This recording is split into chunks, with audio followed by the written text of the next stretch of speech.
Bonjour, donc aujourd'hui on va aborder un point qui est assez important, qui est souvent demandé par beaucoup d'utilisateurs en ski, c'est comment bien choisir sa taille de bâton de ski.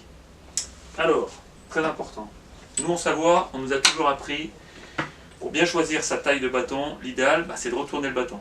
Alors, un bâton on le prend comme ça bien entendu, là sur le carrelage, il n'est pas prêt de s'enfoncer, puisque ça vient, le carrelage il est quand même un peu dur. Donc l'idée c'est de le retourner. Alors ceux qui mettent la main ici, honnêtement, c'est pareil que si elle était là. L'idée, c'est bien entendu d'enlever la partie qui rentre dans la neige, quoi. Donc la main, on la met sous la rondelle. C'est beaucoup mieux.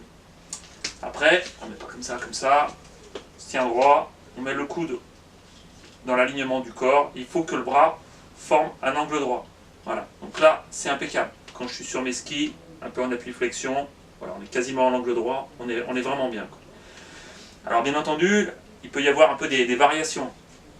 Alors à l'extrême, quand on prend de jeunes freestylers qui ne veulent pas s'embêter dans les sauts, avoir des grands bâtons qui tournent avec eux dans les 360 ou au-delà, eux ils peuvent même couper des bâtons jusqu'à 90 cm, il ne faut pas que les bâtons les gênent.